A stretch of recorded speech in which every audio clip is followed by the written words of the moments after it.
Hey guys, this is Johnny. Welcome back to the channel. Tonight we're going to be playing some Song of Blades and Heroes. We've got humans versus some undead. This is a really small game. It's only 100 points. Just wanted to do something to kind of get back to the game a little bit. Usually the games are about 300 points where you got about 6 characters or 6 miniatures, but tonight we're just doing something really small. We're going to be running a scenario, and that's called Rescue. So typically Rescue is when you've lost a personality in the previous battle. Defender replaces the attacker's dead personality. He actually survives, and that's who you're going to rescue. In our case, we're just going to have a girl from... It's nice because there's like a road right here, and it kind of goes this way, and like the cemetery's back there. The Warband is going to be humans and undead. So it's like the undead have captured like a girl from like maybe a merchant wagon that was coming through here. And the merchant went and got a hold of the party. And they've got the girl in this tower right here for some sort of dark ritual. You put the prisoner inside the tower, and then they go a long distance from the prisoner around the tower. I'm going to use a scatter dice for that. If the prisoner begins a turn adjacent to one of the attacker models, which is the humans, then when the attacking model moves, the prisoner will move with them. All I basically have to do is get the princess, who is currently in that tower. I have to get her off one of the board edges. Here's our human warband. We've got Zendrick. He is a human leader. His only characteristic, his special ability is leadership, and that gives +1 to the quality as long as his companions are within long of him. Next we have our thief. He's simply known as Shadow. He's a human thief. He's got stealth. So if he's touching a terrain piece that counts as cover, like for instance this right here, he can be anywhere on here and he can't be targeted by missile weapons. Finally down here we've got Tyran. He's a human hunter. He's got shooter short, and he is lethal versus animals. He's a hunter. So we'll start down here with the human skeleton archer. He's got undead and shooter medium. Right here we've got a human skeleton. He just has undead. And over here we have skeleton rider. He has undead, he has mounted, and he has long move. And so mounted gives him +1 combat versus non-mounted creatures. And they all have undead, which means any missile attacks on them are -2 because they don't have vital organs or skin or anything like that. But -2 for arrows and stuff like that. And they don't make morale checks for gruesome, if they witness a gruesome kill. So yeah, let's get started. We'll start with our skeletal rider here. I have my improvised directional dice. With that die roll from the prisoner, he goes right here. He'll be roaming around. Sword and shield guy is gonna go this way. So, archer. Ooh, that's kind of cool. The archer is going to be bullseye right on the prisoner, so I'm thinking I'm going to put him like up on here. Ooh, that's really cool. So I was going to have the skeleton up on these upper levels here, but I think that might put him out of action too much. Like right here, and he'll just kind of hang out in this area for anybody that comes to try to enter. Humans set up right here on the road, like they've came from this direction, and they had heard the stories of the undead attacking merchants along this road here near the tower and near the graveyard back there. So I'm just going to play both sides as if I was playing both sides. So before we roll initiative, let's just take a look at the battlefield real quick. We've got a guy over here. We've got the rider guy back there. We've got the archer dude right here with the princess in the center of the castle. We've got our graveyard back there, and all right, let's get some initiative going. So white dice is always the good guys. We got a tie. We got a tie again. Okay, so humans get to go first. One more thing I'd like to mention about the terrain.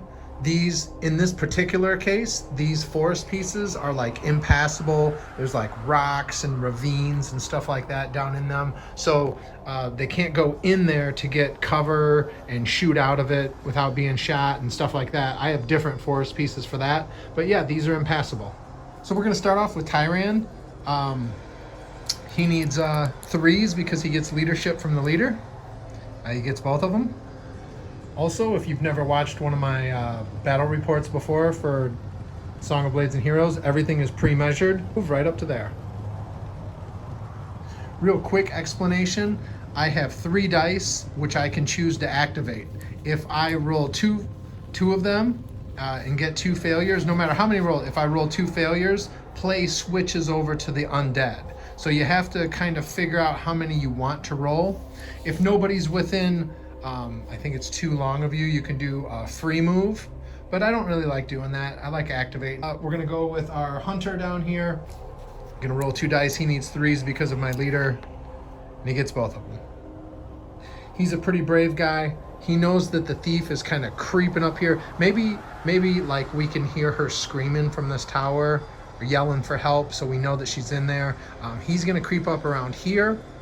This dude is gonna double move all the way to right here, maybe to try to get the skeleton's attention. So Shadow, the thief, can just sort of move up in between here and get around. So when you're activating your last guy, it's best to roll all 3 because play is going to turn over anyways. He needs 3s, and he gets 2 of them. He's gonna move up to about right there. Play switches over to the Undead. Now, I don't think the Undead here is gonna be smart enough to make a decision on which way he's gonna go. So 1, 2, 3, 4, 5, 6. He's gonna go over towards Zendrik. He needs 3s. Dang, he gets all 3 of them.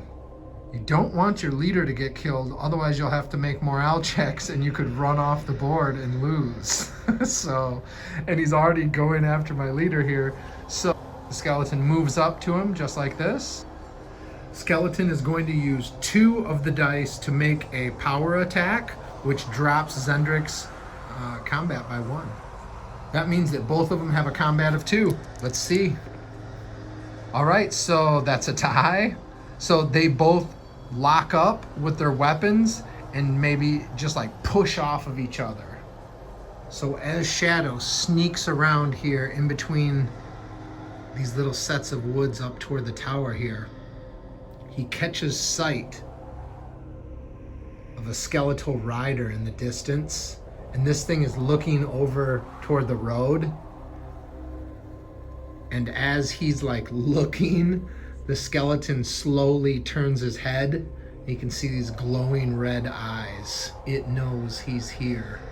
He has a pretty bad quality of 4, so he needs 4s. He gets 1 of them, so he gets his 1 action.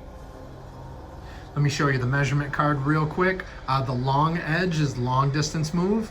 From here to here is short distance, and then from here to here is medium distance. He only gets 1 move, so he gets 1 long move, and then you don't move like in most miniatures games, like up where your front of your base is here. You leapfrog the stick.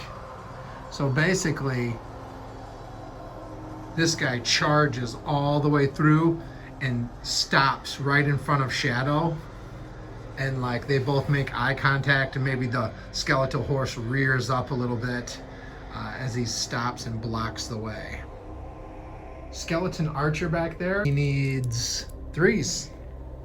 Gets both of them with 6s, and the second move puts him right about here, kind of behind those crates and barrels. So there is no initiative. It just goes back and forth, or with the turnovers. It's really nice doing it like that. But we're gonna start off here. I'm trying to use a little strategy to kill the skeleton here. With the human hunter, since Zendrik is right next to him, that drops his quality because of the leadership that Zendrik gives him. So he needs 3s. He gets both of them. First one, he moves up to here. So they're both in contact now. That drops the skeleton's combat by 1 because he's outnumbered. Tyran pulls out a little club that he has and rushes up to help Zendrik. Like I said, the skeleton's outnumbered. He only has a combat of 1. The skeleton has a combat of 2, but now that it's reduced by 1, he has a combat of 1. We have 6 and 5. The skeleton wins that one and knocks him back, which is better. If he would have rolled even on the dice, it would have knocked him down. Then he could have been killed with 1 hit. This game is very brutal. But by him knocking him back like that, that raises his combat back up because he's not outnumbered when he's fighting him now. Zendrik's going all in. 3 dice. He really wants to show himself a hero. And he needs 3s, and he gets 2 of them. Zendrik's going to do a power attack on him, dropping his combat by 1. Zendrik's got a 3. Skeleton's got a 1. Oh, Zendrik gets a 6 plus 3. That's 9. And so since I tripled the score, 9 to 3, that's a gruesome kill.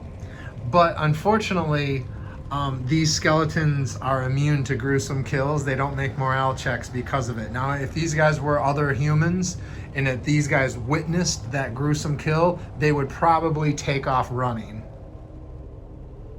Zendrik just reduces that skeleton to a pile of bones, just smashes him with the sword. So Tyran the Hunter is only a shooter short.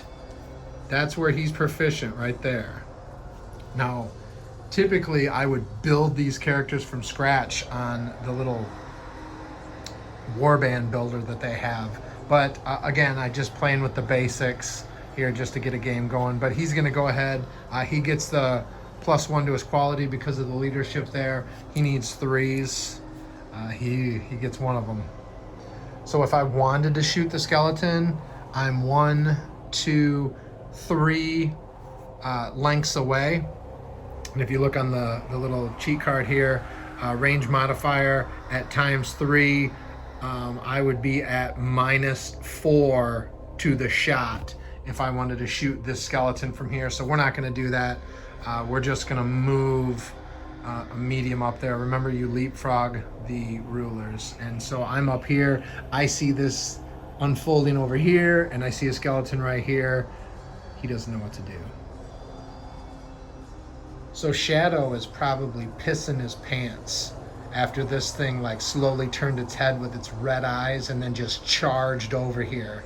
He's got to decide what to do. He's going all in because he's by himself and he's the last person in the order anyways this time. He doesn't get the leadership bonus. He needs 4s.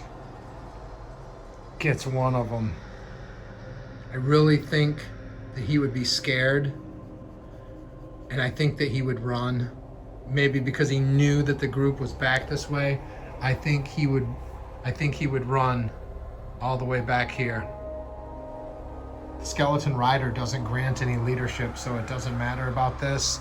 I think that the skeleton is going to turn this way, and then he's going to roll 2 dice to activate. He needs 3s. Gets 1 of them. He's a shooter medium, so he can shoot at Tyran with no penalties. They both have combats of 1. Oh, Tyran wins that one, and the arrow buzzes over his head. Leader's going all in with 3 dice. He needs 4s. Gets all 3. So the rider knows that the girl is in this tower, and his job is to defend her. And the thief just ran off this direction, which is farther from the tower, obviously. But now he knows that there's a guy over here. He's clearly in sight of that. So what I'm going to do is roll. 1, 2, or 3, he chases the thief. Gets a 5. Tyran has this arrow buzz over his head. He sort of looks off this way, and he sees the skeletal rider turn and charge in his direction. Since he does leapfrog this, the long move definitely brings him right into contact, so there's just 1 action. With his other two actions, he's using a power attack. So it's going to be like a charge with the lance. So Tyrant has a 0 combat. The Skeletal Rider has +1 versus non-mounted, so he has 4. So let's see what's going to happen here. Oh, jeez. Okay, so total, Tyrant has 1. 4 plus 4 is 8. That is a gruesome kill. So Tyrant is pretty much impaled through the heart and maybe lifted up like this, and there's just like blood gushing out from all over the place, and that is a gruesome kill that Thief won't have to make, but my leader will have to make a morale check. After Zendrik just witnessed this, and then the skeleton like looks over at him as maybe Zendrik's body just like slides off the lance, he'll turn this way. And now Zendrik is gonna have to make morale checks. So basically you use 3 dice and you make a quality check, and for every one that's failed, you have to move to the closest table edge. So let's see. 3s. Oh, Zendrik is not budging. He's either dumb or really pissed off. Or brave. I can't believe that. Zendrik just had to move here. 1 failure, just 1 failure, he would have ran off the board, and the game would have pretty much been over. Shadow needs 4s. Gets 2 of them. So Shadow makes it all the way down, moves twice, and gets to over about right here. He's activating with all 3, baby. He needs 3s. Come on. He gets 2 of them.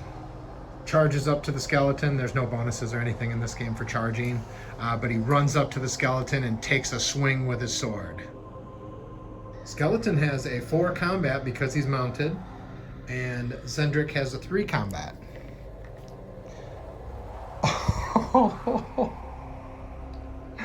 So Zendrik gets a 4, and the Skeletal Rider gets a 10.